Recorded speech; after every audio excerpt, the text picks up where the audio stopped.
Ben voilà, je vous ai apporté la bouteille convenue. Merci Brigitte, c'est quoi, Ouais. dites-moi?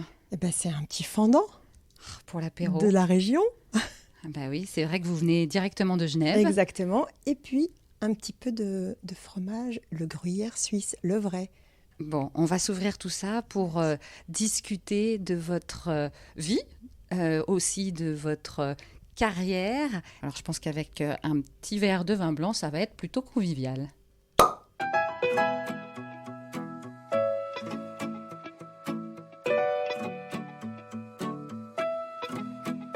Bienvenue dans Booster, un podcast inédit qui donne la parole à des femmes qui ont choisi d'être totalement libres pour mieux transmettre leur expertise et donner du sens à leurs convictions.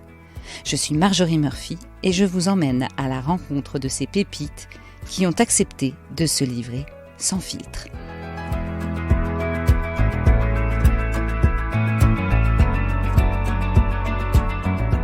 Brigitte Albrand a forgé sa personnalité et a appris à se connaître au fil des années. À la tête d'une famille nombreuse, Brigitte est très organisée dans sa vie professionnelle comme dans sa vie personnelle. La connaissance de soi lui a permis de prendre conscience de ce qui compte véritablement pour elle, transmettre à tout prix, transmettre les compétences, la confiance et l'envie de faire bouger les lignes. Et ben voilà Brigitte, le petit verre de fendant, maintenant il est justement dans le verre, à la vôtre. À la nôtre. Mais comment on dit en Suisse ? Santé. Alors Brigitte Albrand, avant de commencer, on va quand même vous présenter. Et pour bien planter le décor, je vais tout de suite le dire, vous êtes une femme ultra organisée. Ça m'a vraiment frappée de voir tout ce que vous faites avec 5 enfants en plus, on va y revenir. Et surtout, ce qui est intéressant, c'est que l'organisation chez vous a l'air naturelle, malgré la charge mentale. Alors, on va beaucoup être envieux en vous écoutant, mais vous allez peut-être tout au long de ce podcast nous donner des pistes. Il faut dire aussi que vous avez fait toute votre carrière dans la finance. Est-ce que ça a un rapport ? Probablement. Je pense qu'on ne choisit pas son métier tout à fait par hasard. Et de la même manière, on devient aussi probablement un petit peu ce que le métier nous fait. Et vraiment, ça, c'est quelque chose que j'ai ressenti très fortement quand j'ai débuté ma carrière professionnelle chez Arthur Andersen, que j'avais abordé dans la perspective d'un 3e cycle financé finalement. À l'issue de mes études, j'ai trouvé que c'était beaucoup trop court. J'ai adoré mes 3 ans en école de commerce. Et je me suis dit, mais mince, avec les stages qu'on a faits, c'est passé beaucoup trop vite. Je veux continuer, je veux encore faire des études. Donc, je me suis dit, mais c'est passé tellement vite. Qu'est-ce que je pourrais faire qui me stimule encore ? Et c'est comme ça que j'ai choisi d'aller dans l'audit. Alors, c'est l'audit il y a 35 ans, hein. C'est pas l'audit d'aujourd'hui. Ah oui, c'est très différent. On n'était pas si nombreux et on faisait tous les métiers autour du conseil. C'est-à-dire qu'il n'y avait pas cette spécialisation qui existe aujourd'hui. On faisait tout. Ce qu'on appelait les missions spéciales qui faisaient rêver. On partait découvrir une entreprise pour y faire une évaluation parce qu'il fallait qu'elle se vende ou parce que quelqu'un voulait l'acheter. Enfin, et puis en même temps, on faisait le commissariat aux comptes, les choses récurrentes, où on installe la relation dans la durée. Enfin, donc on était un couteau suisse déjà. Mais est-ce que ça avait aussi cette idée de mission un peu ? C'est ce que j'entends. De la diversité, de se renouveler, de se réinventer en fait dans des territoires différents. Et puis surtout, il faut se replacer aussi dans ce contexte. Moi, j'étais une jeune femme et je me disais, et j'ai vraiment pas été déçue, chez Arthur Andersen, c'est exigeant, c'est un métier où il y a quand même beaucoup d'hommes, mais la perception que j'en avais, c'est qu'ils vont être très exigeants avec les femmes, mais on aura les mêmes reconnaissances. Et vraiment, ça s'est confirmé. Enfin, en tout cas, c'est la perception que j'en ai eue, donc ils sont très très forts si ce n'est pas le cas. Mais on avait les mêmes évolutions de salaire que les hommes. C'était basé sur les évaluations qu'on faisait de nous. C'était un système objectif. Après, dans toute situation de vie, que ce soit personnelle ou professionnelle, il y a des biais. Il y a des filtres, il y a des environnements, des contextes. Néanmoins, la règle du jeu, c'est que c'était pareil pour tout le monde. Et moi, je me suis dit, il ne faut pas que je prenne de retard à l'allumage, parce que vraisemblablement, je vais fonder une famille, j'aurai des enfants. C'est des petites périodes où on est un peu mise à côté et on prend un peu de temps pour soi. Il ne s'agirait pas de louper le démarrage. C'était vraiment ça. Et c'est rigolo parce que quand vous dites votre démarrage, c'est donc que vous vouliez préparer un 3e cycle et que finalement, vous êtes resté 10 ans. Ah non, mais alors, plusieurs choses. Il y a beaucoup de gens qui rentraient dans ces cabinets, et probablement même encore aujourd'hui, pour faire un passage, parce qu'on se dit ça use, ça fatigue, etc. On est pressuré, etc. Mais moi, année après année, j'ai trouvé ça génial. En revanche, je ne me suis pas mise dans la situation de pouvoir devenir associée. Il aurait fallu que je passe mes diplômes d'expertise comptable. Je ne l'ai pas fait, premièrement parce que je n'avais pas prévu de rester. Deuxièmement, parce que j'ai commencé à avoir un enfant, 2 enfants, 3 enfants, 4 enfants. Et quand même si je suis organisée, je vous remercie de le noter, bon, il y avait quand même un peu de charge. Et je n'avais pas le courage de faire ces études en plus pour devenir expert comptable. Et puis chaque fois, je me disais, bon, bah là, cette fois-ci, c'est la dernière année, je ne vais quand même pas rester encore. Et en fait, j'ai adoré ce que j'ai fait. Alors, qu'est-ce qui a fait que vous décidiez d'aller ailleurs? Parce que quand même, au bout d'un moment, qu'est-ce qui s'est passé pour que vous bougiez chez Bulgari, je crois, hein? J'ai été contactée par un chasseur de tête. Tout simplement. Tout simplement. Et pour un job qui était vraiment séduisant, dans un secteur formidable, pour y faire quelque chose qui était très intéressant pour moi. C'est-à-dire en fait, Bulgari, maison très familiale, qui était gérée par la 2e génération, avait décidé de rentrer en bourse sous l'égide de son directeur général, donc Francesco Trapani. Et c'était un type extraordinaire qui avait véritablement l'entreprise. Et en fait, la feuille de route, c'était de professionnaliser la finance sur quelques entités juridiques. Et c'est pour ça que j'ai été recrutée. Et donc, voilà comment j'ai quitté l'environnement du conseil. Et là, vous êtes resté combien de temps chez Bulgari ? 6 ans. 6 ans. Et en ces 16 années, donc vous avez eu 5 enfants, puisque le 5e est arrivé chez Bulgari. Je sais, vous me dites merci d'avoir noté, mais enfin, quand même, j'ai l'impression que cette organisation, c'est vraiment quelque chose d'important et pour vous et pour votre métier. Est-ce que vous pouvez nous expliquer comment vous avez mis en place finalement ce côté d'organisationnel ? Dès que j'ai eu mon premier enfant, il était convenu qu'on le ferait garder à la maison. On pouvait le faire, on pouvait assumer cette charge financière. À la faveur d'un dîner chez des amis qui quittaient la France, pour la Suisse d'ailleurs, ça me revient à l'instant, ils nous ont dit « Ah, on a une nounou super, une Mauricienne, on voudrait vraiment lui trouver une famille super bien, parce qu'on ne peut pas l'emmener avec nous. » Et il se trouve que c'est comme ça que j'ai trouvé la dame qui s'est occupée de mes enfants pendant 18 ans. Alors, vous savez, quand on a quelqu'un qui s'occupe de ses enfants chez soi, c'est un équilibre à trouver. C'est-à-dire que, bon, elle était formidable. Presque de la famille, je suppose. Ouais, mais après, elle ne faisait pas les choses comme je les aurais faites si j'étais restée à la maison, probablement mieux sur certains aspects. Mais il faut accepter que cette personne ait l'autonomie. Le plus important, c'est que mes enfants l'aimaient beaucoup, elle les chérissait. Et franchement, je pense que sans elle, ça aurait été plus compliqué.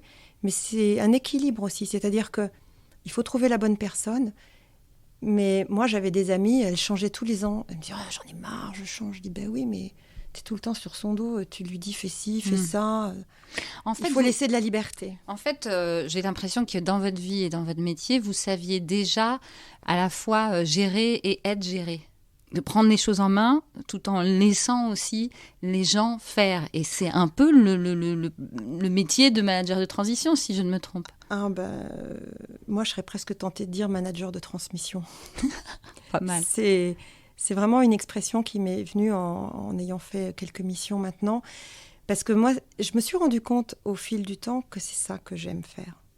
En fait, c'est transmettre. Et transmettre, ça recouvre beaucoup de notions différentes.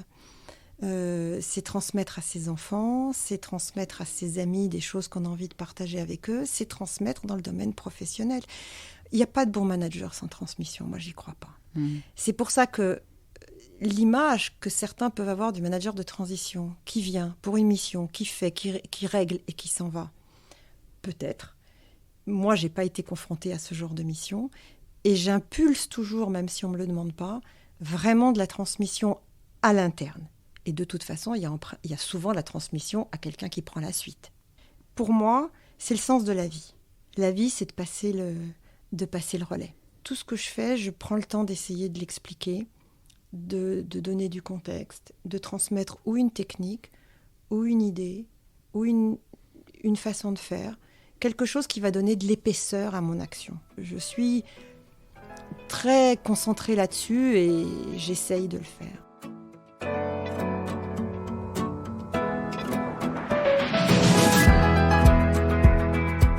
Pour y arriver, comment vous avez mis les choses en place et surtout, quel a été le déclencheur ?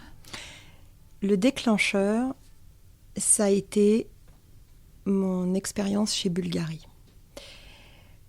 Quand je suis passée de 10 ans de conseil à l'entreprise, j'étais un petit peu inquiète en me disant j'ai été hyper stimulée dans un environnement de gens très brillants, qui vont vite, etc., etc. J'ai appris des choses et les gens qui sont passés par là, ils sont un peu marqués au fer rouge, on les reconnaît. Mais donc j'étais un peu inquiète de la réalité opérationnelle. Est-ce que je vais savoir être opérationnelle ? Bon, ça, j'ai été assez vite rassurée là-dessus. En revanche, ce que j'avais complètement sous-estimé, c'est comment on gère une équipe. Parce que dans un cabinet de conseil, il n'y a rien à gérer. Il n'y a rien à gérer. Il n'y a pas d'humain à gérer. Je veux dire, on administre, mais on ne gère pas. Les carrières, on sait comment ça se passe. Quand vous avez une équipe, vous n'avez que des gens hyper motivés qui se donnent à fond, etc. Ils n'ont pas d'état d'âme. Enfin, je schématise, mais globalement, c'est ça. Ils n'ont pas d'état d'âme. Ils sont là tous les matins, ils sont à l'heure, ils font plus d'autres. Donc, on ne gère rien. On n'apprend pas à gérer l'humain. Quand je suis arrivée chez Bulgari, j'ai découvert qu'il y avait des choses à faire et qu'il fallait gérer, s'occuper, et que la petite touche d'humour qui passait bien en conseil, elle passait plus chez Bulgari parce que les gens ne comprenaient pas forcément ce que je voulais dire, parce que je n'avais pas le même parcours qu'eux. Ouais. Et donc, j'ai commis des erreurs. Et la grande chance que j'ai eue, c'est que Bulgari, à cette époque-là, je ne sais plus comment c'est aujourd'hui, mais a organisé énormément de séminaires, de formations. On se retrouvait entre pairs, entre collègues de même pratiques financières, par exemple. On a fait on a mené des réflexions sur la mission de l'entreprise, le 360 degrés. J'ai été vraiment embarquée de manière très, très fréquente sur des séminaires, des échanges, etc., qui m'ont fait prendre conscience de mes travers, de moi, de qui j'étais, comment je fonctionnais, etc. Et ça a été le déclencheur. À la remise en question, finalement. Oui, c'est-à-dire, j'avais des croyances, j'avais toujours été dans le même environnement. J'étais marquée par cet environnement. Et puis à la maison, c'était pareil, mon environnement familial, il était assez proche de ça. Donc pour moi, c'était ça. Et cette remise en question au travail, s'est-elle ressentie à la maison ? Ça, il faudrait demander à la maison. Mais je pense, parce que quelque part, ça m'a conduite à certaines réflexions et petit à petit, j'ai probablement fait bouger des lignes. Oui. Et c'est devenu une préoccupation majeure. Vraiment. C'est-à-dire ? Eh bien, je ne peux pas faire de mission sans incorporer cette dimension-là de transmission et de faire grandir les équipes. Et c'est pour ça que j'adore travailler avec des jeunes, parce qu'il y a un terrain énorme. Et je me dis, moi, s'il y a des choses qu'on m'avait dites très tôt, j'aurais gagné du temps. Peut-être que c'est pas possible. Je pense aussi qu'il y a des expériences et des choses qu'on doit découvrir par soi-même. Néanmoins, j'adore travailler avec des gens jeunes parce que je partage des choses. Mais j'essaye de le faire de manière à susciter leur réflexion. Je ne leur délivre pas des dogmes et eux, bouche ouverte, en train de prendre ce que je dis. Mais je le relie à des situations professionnelles, des choses qu'on vit quand on fait des réunions de débrief ou quand je leur demande de présenter un travail qu'ils ont fait. Après, je reviens, je dis, tu vois, là, il y a eu ça, tu as vu, telle personne, elle a réagi comme ça. Et puis voilà. Et puis quand j'ai des gens dans mon équipe qui quittent l'entreprise pour une raison ou pour une autre, j'essaie de leur donner des petites choses pour après. Alors, écoute, dans le job d'après, pense à ça, tu sais, toi, tu as tendance à faire ça, pense-y, etc. Donc, vraiment, c'est important pour moi. Il y a aussi donc la personnalité qui est importante. Oui. Et alors, ce changement intérieur, c'est ressenti aussi dans la vie, puisque j'ai l'impression que c'est au même moment que vous avez choisi cette voie de management de transition et de partir de Paris pour aller à Genève. Oui, alors management de transition et partir à Genève, ça a été assez concomitant. Ça a été encore une fois un hasard avec lors d'une de ces soirées extraordinaires qu'on a avec les anciens d'Arthur Andersen. On a une association formidable, on se retrouve 2 fois par an. Et puis au moment où je discutais avec un très bon ami, qui était quelqu'un que j'avais connu chez Arthur Andersen, qui travaille chez Valtus, qui est associé chez Valtus, qui me dit mais je comprends pas, on n'a même pas ton CV chez nous, chez Valtus, comment ça se fait? Je dis écoute, bon, t'as raison, écoute, je te l'envoie. Et c'est comme ça que ça a commencé. Et puis dans les 15 jours, je passais à Paris pour un dîner avec des amis. Je reviens souvent pour de simples dîners. Et j'ai rencontré quelqu'un de chez Valtus qui administre un peu les profils, etc. Et qui m'a parlé d'une mission et elle s'est faite. Donc ça a été extrêmement rapide. Et pour moi, ça me permettait de mettre en œuvre, en fait, toutes les choses qui me tiennent à cœur.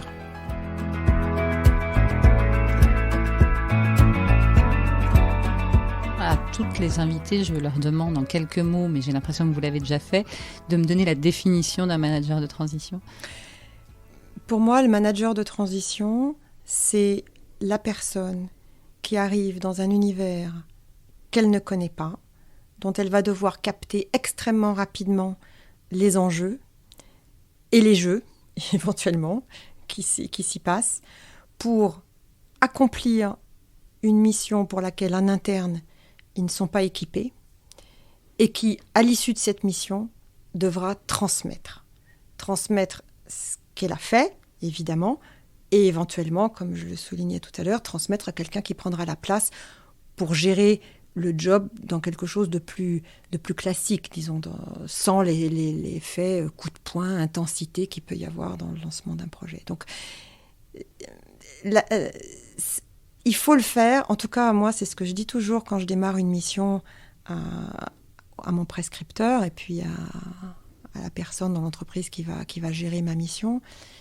Je vais l'exercer comme si j'avais le job pour toujours. Je veux être comptable des décisions que je prends. En revanche, je sais aussi que je dois beaucoup plus partager mes décisions. Parce que je suis là pour un temps limité, donc il est très important d'être très, très, très, très bien, toujours aligné avec la direction de l'entreprise. Alors, ça fait 5 ans maintenant que vous faites ce métier. Quel genre de mission vous avez eu et pour quel rôle exact? Parce que vous dites lancement de projet. On a plusieurs invités qui n'ont pas fait ça du tout, qui ont fait du risque, qui ont fait autre chose. Vous, c'est lancement de projet au niveau financier? Alors, il y a une mission que j'ai faite où le projet, c'était... Oui, alors je suis quand même une financière, hein, donc oui, ça tourne autour de ça. Voilà. C'était mettre en place un système une procédure, parce que le système, on pense informatique, mais un process de reporting mensuel consolidé et de processus budgétaire. On se dit, mais il y a des boîtes qui n'ont pas ça. Oui, curieusement, il y a des boîtes qui ont quelque chose qui y ressemble, mais qui n'est pas structuré, qui correspond pas aux attentes des prêteurs, des actionnaires, quand il y a une évolution d'entreprise. Donc ça, c'est un vrai projet, parce que, je veux dire, on le prend et il faut délivrer. Enfin, je veux dire, c'est facile de savoir si on délivre ou pas. Ça, c'était vraiment une mission avec ce projet-là. Après, j'ai fait d'autres missions où il y avait, par exemple, il y a eu une mission où il fallait crédibiliser la fonction financière qui n'était pas perçue comme suffisamment performante, précise, rigoureuse, Et donc, c'est pas le projet au sens où vous pourriez l'imaginer, mais c'est assez engageant. Alors là, il y a un autre challenge, c'est que c'est quand même aussi beaucoup lié à la personne, cette histoire-là. Donc, on vient pour quelque chose de transitoire, mais il faut donner une crédibilité à une fonction qui ensuite sera exercée par quelqu'un d'autre. Donc, c'est ça que j'ai trouvé passionnant. C'était en même temps de capitaliser sur ma personne pour incarner la crédibilité et construire les outils et les processus pour que ce soit quelqu'un d'autre qui le fasse et que les équipes sachent le faire lorsque moi j'aurai pris du recul. Si vous voulez, moi j'ai toujours eu une approche au long de ma carrière et je transmets ça d'ailleurs à mes collègues, à mes collaborateurs et je l'ai transmis aussi à mes enfants. Il y a le job qu'on prend, qu'on nous vend, qu'on nous présente et il y a ce qu'on en fait et la façon dont on va l'étirer. Vous êtes acteur de votre évolution de carrière. Et moi, j'ai peut-être le défaut, je ne sais pas, mais en tout cas, quand je prends une mission, j'étire aussi la mission. Et j'insuffle cette dimension-là, parce que pour moi, elle est incontournable. Et je dirais presque que je l'insuffle peut-être au corps défendant de celui qui me la confie. Mais en général, il y a de la satisfaction au bout. Brigitte, merci beaucoup. Je vous souhaite un bon retour à Genève. Et puis, on va finir avec ce petit verre de vin blanc qui est magnifique. Merci beaucoup, Marjorie.